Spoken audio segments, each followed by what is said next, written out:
하나님 말씀 로마서 12장 1절에서 2절입니다. 우리 다 같이 한 절씩 2절까지니까 한번 좀 길어요. 그래도 한번 읽어보기로 합니다. 우리 로마서에서 가장 성도로서 지켜야 할 본문이니까 한번 읽어보기로 합니다. 다 같이 시작. 그러므로 형제들아 내가 하나님의 모든 자비하심으로 너희를 권하노니 너희 몸을 하나님이 기뻐하시는 거룩한 산 제물로 드리라. 이는 너희가 드릴 영적 예배이니라. 너희는 이 세대를 본받지 말고 오직 마음을 새롭게 함으로 변화를 받아 하나님의 선하시고 온전한 뜻이 무엇인지 분별하도록 하라. 아멘. 여기 제가 뺐네요. 기뻐하시, 선하시고 기뻐하시고 온전하신 뜻입니다. 제목이 이제 말씀의 묵상으로입니다. 우리들이 여러분의 신앙의 가치, 신앙의 능력을 우리는 최고로 둘 수 있어야 되는데 은혜라는 겁니다. 하나님이 직접 우리에게 찾아오신 그 은혜요. 그래서 계시하셨다는 거. 이 계시를 하나님이 하셨거든요. 말씀으로 하신 거죠. 그래서 우리는 내가 기독교인이라고 했을 때, 개신교 개혁 이런 이해했을 때, 종교적 입장에서도 우리는 이제 말씀이 우리에게 오셨다. 그래서 말씀이 얼마나 위대하고 강한지 여러분의 그 가치를 거기서 찾으셔야 합니다. 세상에 모든 종교들이 있어요. 그들도 그들 나름대로의 경전이라는 것이 있지만 그곳에서 없는 것이 뭐냐면 찾아오지 않았다는 거예요. 그 섬기는 신이 찾아와서 우리의 죄를 씻어주시고 또한 죽기까지 하셔서 죄를 씻어주시고 생명을 주시고 이거는 없어요. 그 다른 종교는 전부 너희들은 이렇게 해야 하느니라 이렇게 하는 거죠. 그 행위를 강조합니다. 물론 우리 기독교도 행위가 없으면 믿음이 아니다라고 야고 사도가 편지를 썼던 것처럼 우리도 행위가 중요성을 가지긴 합니다. 근데 그 행위가 무엇이냐라는 것에 대해서 우리가 다르다는 것을 분명히 아셔야 합니다. 여러분도 우리도 다르지만 그들이 틀렸고 우리만 옳다. 그렇게 이해해서도 안 됩니다. 분명히 다른 거예요. 왜냐하면 신앙의 대상이 달라요. 그리고 삶의 내용은 거의 비슷해요. 그래서 그것을 우리가 찾아야 하는 겁니다. 자, 우리가 쉽게 얘기하면 오늘 본문 속에서 우리가 이제 찾아볼 것은 뭐냐면 죄송합니다. 1절을 보면 바울이 자신이 하나님의 모든 자비하심, 하나님의 사랑으로 너에게 권한다 이렇게 얘기합니다. 바울이 위대한 사람입니다. 바울은 영적인 지도자다. 그래서 그를 따르는 이들이 굉장히 많았어요. 그럼에도 불구하고 그는 늘 자신은 내가 너희들에게 말하고 너에게 전하고 행하는 모든 것은 하나님의 자비하심, 사랑에 의한 결과다 이렇게 얘기해요. 그러니까 그는 늘 자신이 뒤로 쳐져 있는 거예요. 말씀이 늘 앞에 있는 겁니다. 그래서 말씀이 사랑이에요. 말씀의 주된 핵심이 예수 그리스도라고 그랬잖아요. 성경은 전체가 예수님을 말씀하고 계시는 거거든요. 약속하신 계시, 찾아오시는. 그래서 사랑인 거예요. 그래서 그렇게 말한다. 그래서 하면서 뭐라고 말하는? 너희 몸을 하나님이 기뻐하시는 거룩한 산 제물로 드려라 이렇게 얘기합니다. 그래서 하나님의 자녀는 자신의 몸을 하나님께 드리는 거예요. 근데 살아있는 제물로 드려야 돼요. 어떠한 살아있는 제물이냐? 거룩함. 하나님의 거룩함을 공유한 자의 모습으로 이렇게 되는 거죠. 그래서 거기는 이제 다음에 영적 예배다 이렇게 얘기해요. 영적인 예배, 영이라는 얘기가 육이 아니다 이렇게 얘기해요. 이것에 대해서 여러분과 제가 분명히 신앙의 가치를 찾으셔야 됩니다. 육적인 예배. 예배는 형태잖아요. 지금 우리가 행위란 말이에요. 이 예배가. 근데 하나님은 바울을 통해서 영의 예배를 드려라 이렇게 얘기를 해요. 이것에 대한 여러분이 제가 찾아야 할 것이 뭐냐면 모든 종교는 다 예배합니다. 다 예배를 드려요. 예배를 안 드리는 자들이 없어요. 그들이 그러면은 육적인 예배를 하느냐? 그렇지 않아. 그들도 자신의 신앙의 대상인 그 신앙의 그 대상인 신을 두고 마음을 다해서 영적인 부분에서 합니다. 그래서 우리가 뭐 옛날에는 그게 좀 적어서 영과 육을 딱 구분해서 얘기하면 그때 옛날 그 어르신들의 믿음은 완전히 치우쳐 있었어요. 근데 지금에 와서는 그렇지 않잖아요. 모든 매스컴, 뭐 조그만 손바닥 안에서 다 할 수 있는 거예요. 그러니까 이 영적인, 육적인 예배, 그러니까 가만히 보면 세상 사람들도 우리 매스컴, 뭐 드라마 같은 걸 봐도 우리가 아우 저 미쳤는 것 같아 종교적으로 하는 이들도 그들의 모습은 미쳤지만 왜 미쳤다고 얘기해요? 영적이라서 미쳐있는 거예요. 그들이 영으로 예배하거든요. 그 신앙의 대상은 영으로 만나는 거지 육으로 만나지 않아요. 우리가 여기서 아주 중요한 포인트를 찾으셔야 돼요. 결국 어떤 얘기를 드리고 싶은 거냐면 행위라는 것은 선한 행위는 모든 종교인들이 다 할 수 있습니다. 선하지 않은 사람이 어디 있어요? 없죠. 선한 사람은 없어요. 그러나 내가 선하도록 자신의 것을 드리고 하는 거잖아요. 그래서 우리가 다른 종교인들도 그 신앙의 대상인 신에게 바쳐요. 여러분과 저만 바치는 거 아니거든요. 우리만 하나님께 드리는 게 아니라 그들도 막 드려요. 그래서 그들이 또한 어떻게 이어지냐면 또 세상에 나가서 많은 사람을 구제하고 그들에게 기부하고 이렇게 살잖아요. 이것은 믿는 자나 하나님을 믿는 자나 하나님을 왜 그것을 믿는 자나 다 똑같아요. 우리가 그걸 착각해요. 나는 내가 하나님을 믿으면 나는 의롭다고 생각하는 거예요. 저 사람들은 아니라고. 근데 의로움이 뭔가 생각해 보면요. 내가 하나님을 찬양하고 그들도 그들을 찬양하는 거하고는 비슷해요. 근데 우리는 너희는 다른 신이니까 너희는 아니야. 나는 하나님이니까 의로워. 이렇게 이해할 수 있잖아요. 그런데 그것을 접고 이제 일주일을 사는 것을 보는 거예요. 주일날 빼고. 그러면 우리들도 그들도 세상에 나가서 아주 나쁜 놈 빼고는 다 선하게 살려고 하죠. 사람을 만나는데 그 사람에게 내가 악한 사람이 되려고 하는 사람은 없습니다. 다 그 사람에게 선하게 대하고 그가 좀 부족하다면 좀 돈도 구워줄 수 있고 빌려줄 수도 있고 그러잖아요. 그 행위가 있어요. 그거 똑같아요. 그런 면에 있어서 우리들도 잊지 말아야 할 영적인 예배가 뭐냐? 근데 우리가 옛날에 가르침을 둘 때 좀 오해 생긴 게 우리 교회 내에서는 선한 구제가 우선되는 경우가 상당히 많았어요. 그것이 잘못 아니에요. 선한 가난한 사람을 도와주고 불쌍한 사람을 어여삐 여기고 하는 것이 이게 중요해요. 그러나 신앙의 가치는요. 그것이 우선이 아닙니다. 영적 예배자예요. 그러면 그것이 뭐냐? 근데 옛날에는 그것을 너무 강조해서 교회 안에 사람들이 많이 들어왔던 건 사실 왜냐하면 못 살았잖아요. 옛날에는 7, 80년대까지도 못 살았어요. 우리들이. 교회에 가야 그래도 친구들과 어울릴 수도 있었고 교회에 가야 그나마 무언가를 얻고 무언가를 먹을 수도 있었고 그렇거든요. 그러나 90년 특별히 2000년 21세기 들어서는 전혀 아닙니다. 그러니까 지금 교회에 올 이유가 없는 거죠. 옛날에는 예배당을 가야 뭔가를 찾았어요.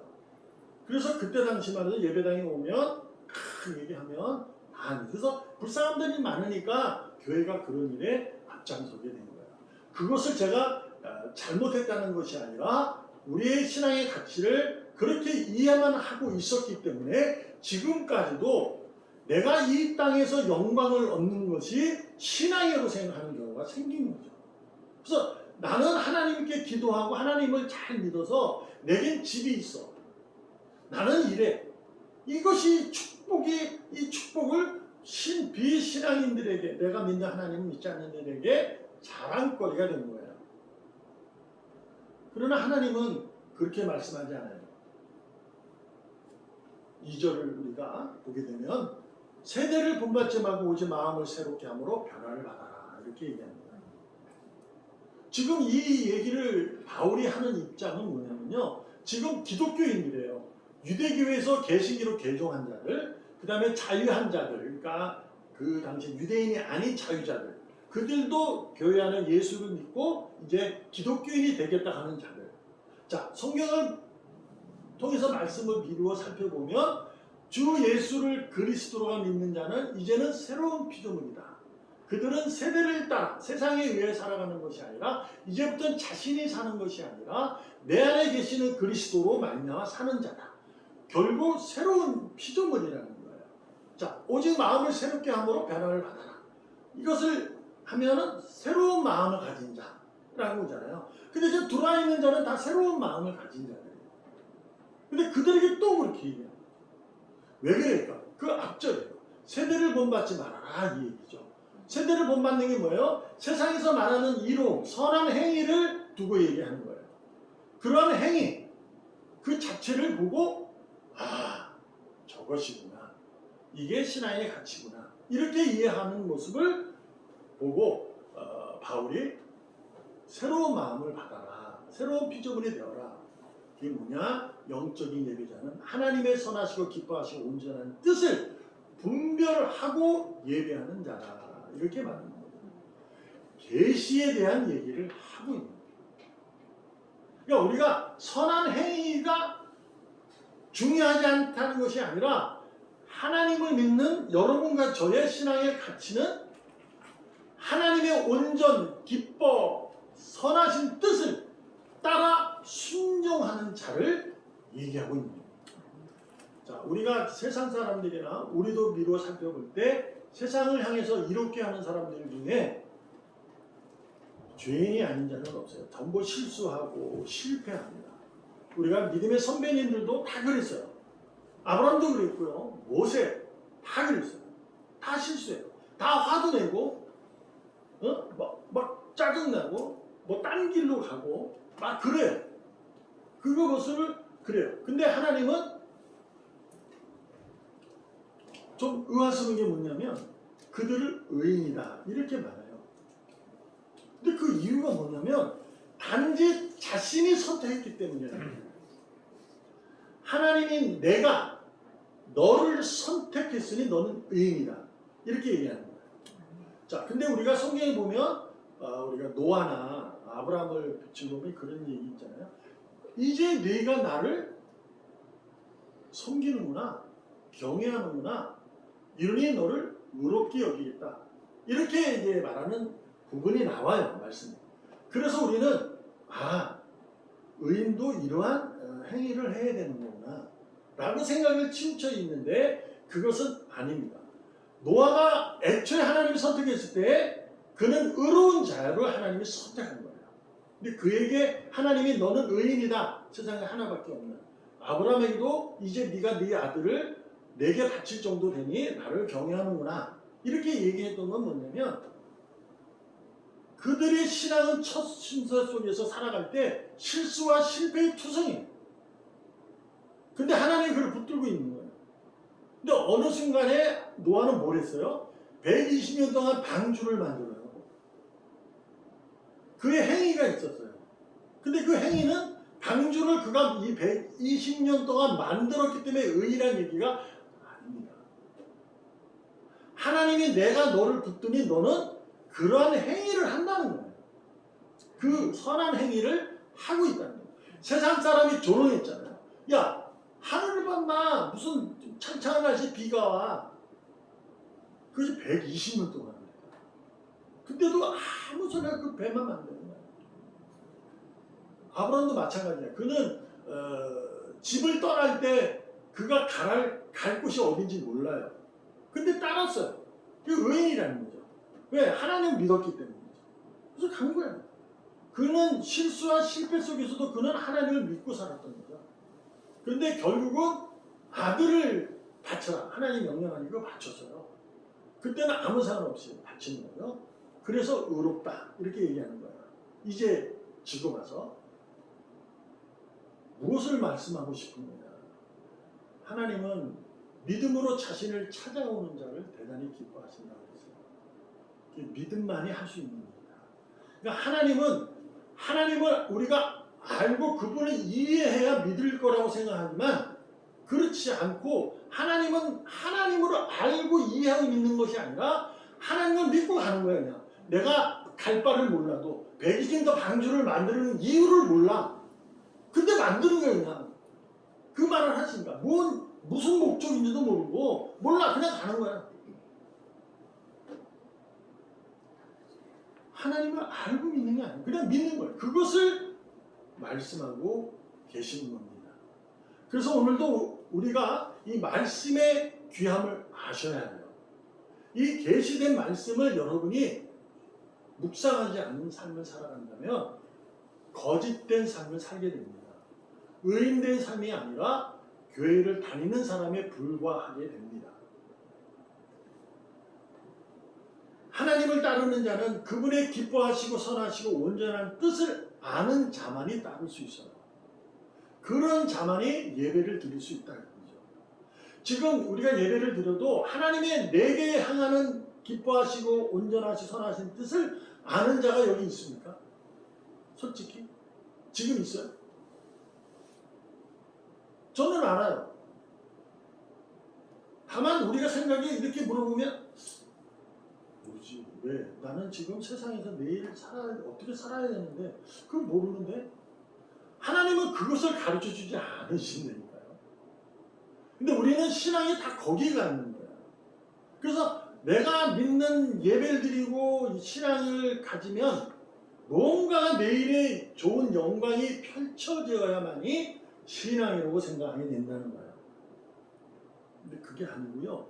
하나님이 기뻐하시고 선하시고 온전한 뜻을 아는 자만이 예배하는 거예요. 그게 뭘까요? 그분이 약속하셨잖아요. 내가 의롭지 못한 죄인인데 나는 너를 선택하여 의롭게 했으니 의로운 너를 내가 끝까지 책임져 너를 그 나라에 입성시킬 것이다. 이것이 그분의 기뻐하시고 선하시고 온전한 뜻입니다. 그 외의 것은 없어요. 그래서 오늘도 우리는 이 말씀의 하나님의 묵상하는 거예요. 그런데 중요한 건 우리가 살면서 할 수 있는 부분이 바로 이제 그래도 내일이 그래요 라고 질문할 수 있잖아요. 근데 하나님은 알잖아요. 그래 알았어 하고 하나님이 끌어가시는 거예요. 그러니까 여러분이 내일의 그 현실이 하나님이 이끄시는 길인 줄로 믿으시길 바랍니다. 그 길이 내가 지금 이렇게 형편없거든요. 근데 순간에 돈다발이 떨어져 내일 편해졌어. 하나님이 일하심이에요. 근데 오늘 내가 괜찮아. 그래도 더 괜찮아지길 바라요. 그래서 내일 안에 돈다발이 쑥 내게서 없어져 버려. 하나님이 끌어가시는 길인 줄로 믿으시기 바랍니다. 그게 엄청난 거거든요. 그렇잖아요. 그러니까 우리가 하나님께서 내가 내일의 그 영광을 세상의 영광을 채워주면 우리가 쉽사리 하나님을 기뻐하게 하지만 또 아니면 이건 아니지 않나 그리고 생각하게 돼요. 근데 그 하나님이 끌어가시는 거예요. 그 길을. 그러니까 하나님이 나를 아프게 한다 이렇게 볼 수도 있거든요. 근데 그게 왜일까요? 골로새 3장 16절 17절에 보면 이런 말씀이 있어요. 그리스도의 말씀이니까 말씀이에요. 너희에게 풍성히 가하여 모든 지혜로 피차 가르침을 권면하고 시와 찬송과 신령한 노래를 부르며 감사하는 마음으로 하나님을 찬양합니다. 그러니까 결국 예배예요. 말씀이 있어야 찬양한다는 거예요. 말씀이 내게 임하지 않으면 찬양이 안 나요. 17절 무엇을 하든지 말이나 일이나 다 주 예수 이름으로 하고 그를 힘입어서 그러니까 말씀에 힘입어 말씀의 묵상으로 하나님 아버지께 감사하라. 아멘. 그러니까 내가 내일 영광이 세상의 영광을 차지하고 하나님께 감사할 수 있는 부분이 클 수 있고, 그러나 내일 영광이 내가 돈다발이 없어졌어요. 그럼에도 불구하고 말씀에 의해 나는 하나님께 감사할 수 있어야 된다. 이것이 신앙. 그러니까 우리가 이게 이제 상당히 어려운 거예요. 그러므로 하나님, 도대체 뭐예요? 이렇게 물어볼 수 있잖아요. 물어보셔야 돼요. 왜 내게는 이런 고난이 있습니까? 물어볼 수 있죠. 욥은 숱하게 하나님으로 싸우잖아요. 자기는 아무런 잘못도 없는데 정말 하나님께만 예배하고 자녀들에게 신앙을 계승시키기 위해서 그렇게 했었는데 단순간에 그냥 다 하나님이 다 거둬버렸잖아요. 마귀와의 그 사탄과의 그 계략 때문에 그래서 하나님 그걸 다 허락하셨다니까. 그리고 욥은 그 이후로 하나님께 계속 왜 나를 태어나게 했습니까? 막 계속 하는 거예요. 하나님이 별거 안 해요. 가만히 계시지. 그리고 하나님이 이제 말을 하잖아요. 도대체 말씀 좀 해주세요. 그러니까 말하잖아요.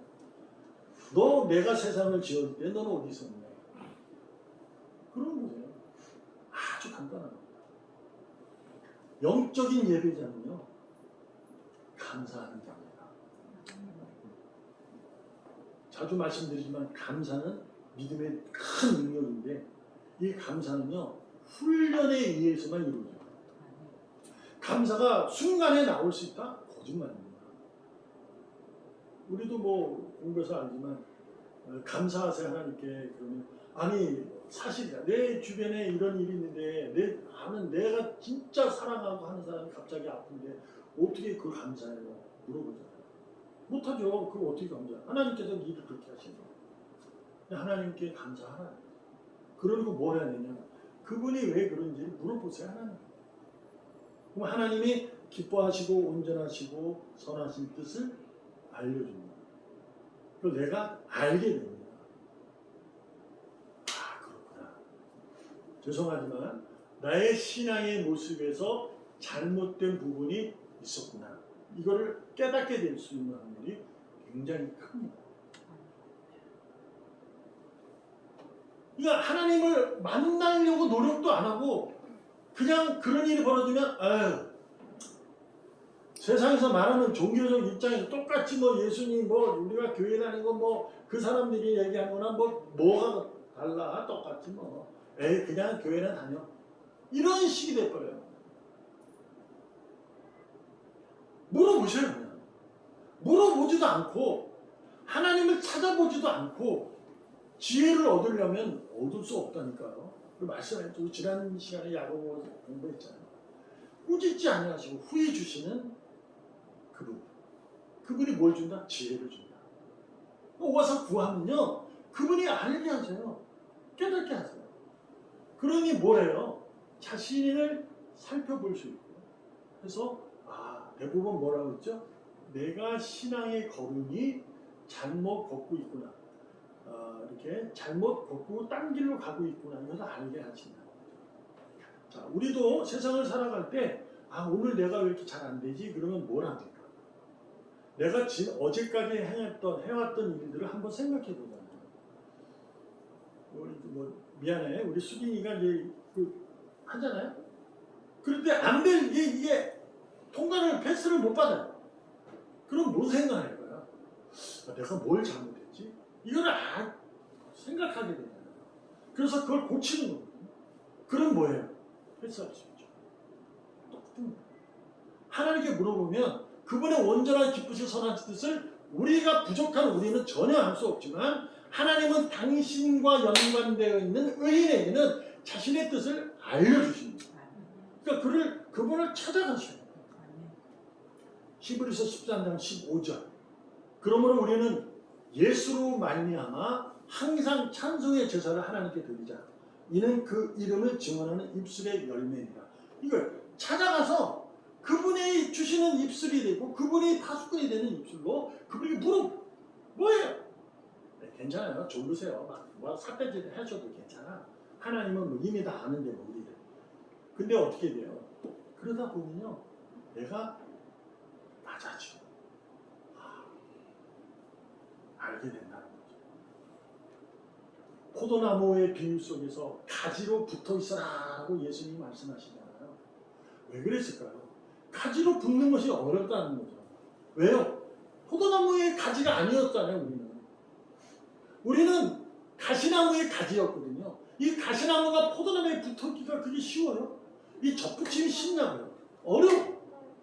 그래서 붙어있어라 그러는 거예요. 왜? 내가 너를 붙잡겠다. 근데 그 얘기는 어머니, 내가 붙잡은 손을 너는 놓지 말아라 이런 거예요. 땅의 비유 속에서도 좋은 땅을 해서 열매를 얻는다 이런 얘기도 말씀도 있어요. 무슨 얘기일까? 좋은 땅은 어떻게 돼요? 여러분과 저는 죄인이라니까 이 마음 자체가 좋지 못해. 그냥 경작을 해요. 좋은 땅은. 그러니까 이 경작해 내 마음을 고쳐가는 거야. 그래서 우리 바울이 얘기했던 것처럼 세대를 본받지 말고 너희 마음을 새롭게 받아 변화시켜라. 이거는 내가 새로운 피조, 내가 예수님의 새로운 피조물이구나. 맞아요. 그러나 새로운 피조물이 되기 위해서 열매를 맺는 우리가 되기 위해서는 이 마음을 좋은 땅으로 바꾸셔야 돼요. 그 땅을 바꿀 때까지는 고담이 있고 힘듦이 있어요. 어려움을 겪는 거예요. 그래서 내가 이걸 잘못했구나. 이런 깨달음, 뉘우침. 그것을 뭐라 그래? 회개. 이렇게 되는 거잖아요. 그래서 하나님을 만나면요. 회개하게 됩니다. 하지 말래도 해야 돼요. 아니, 해야 돼. 제가 여러분에게 하세요가 아니라 저절로 합니다. 자기가. 하나님을 못 만났기 때문에 못하는 거예요. 아직도 왜 못 만났냐? 아직도 내가 하나님이 내게 붙으신 손을 내가 거절하고 있는 거예요. 에이, 괜찮아요. 하나님 손길 없어도 나도 충분히 내가 노력하면 잘 살 수 있어요. 그러는 거거든요. 하나님이 뭐라고 그랬다고요? 청년에게 야, 너 그 많은 재산 내가 지금 뭘 해줘도 좋겠지만 네 생명을 내가 도로 가져가면 어떡하느니? 그거 네 거 다 누굴 거야? 하나님이 생명을 주셨다니. 더 이상 내가 무엇을 세상을 살아가면서 내가 신앙을 가진 자로 그 가치를 드러내는데 세상의 것이 뭐가 중요한가? 물론 삶의 필요에 의해서 중요성은 있는 건 저도 인정합니다. 그러나 그것으로 인해서 하나님의 손길을 막거나 거부하거나 돌아서거나 그러시면 안 돼요. 하나님이 내게 주신 은혜이니 그 길 가운데서 그 걸음 가운데 그 자리에서 하나님의 손을 딱 붙들고 그분이 세우면 벌떡 일어나고 그분이 일어나 하면 하는 순종합니다. 하나님을 이해하고 믿으려 하지 마시고 하나님이 말씀하신 계시에 따라 순종하는 여러분과 제가 되기를 바랍니다. 그 순종의 능력은 지혜에서 드러나는 거예요. 지혜는 어떻다? 주님에게 찾아가 그분의 뜻을 아는 자다. 이렇게 됩니다. 주님을 안다고 해서 그것이 지혜가 되진 않아요. 주님을 알게 되면 내가 잘못이 무엇인지 내가 가야 할 길이 어떤 길인지를 하나님은 분명코 자신의 자녀에게 의인에게는 알려주신다. 이 믿음으로 오늘도 여러분과 저는 함께 보여지는 것에 내가 누릴 수 있는 것에 신앙의 가치를 찾으려 하지 마시고 죄송하지만 그럼에도 불구하고 내 삶이 하나님과의 관계 속에 믿음으로 이어져 있다는 것에 가치를 찾아서 오늘도 내가 힘들고 어렵다면 내가 가야 할 길을 잘 모른다면 오늘도 말씀의 묵상으로 지혜롭게 승리의 길을 어렵더라도 걸어가기를 주님의 이름으로 전심을 다해 축복합니다. 기도하겠습니다. 살아계시는 하나님, 아버지 하나님 감사합니다. 부활 우리에게 생명이고 소망 주신 주님, 산 소망에 부끄럽지 않은 자로 살게 하여 주시옵소서. 기뻐하고 감사가 넘치는 예배자의 길을 분명코 걸어갈 수 있도록 복되게 하여 주시옵소서. 살아계시는 예수님의 이름으로 감사하며 기도합니다. 아멘. 아멘.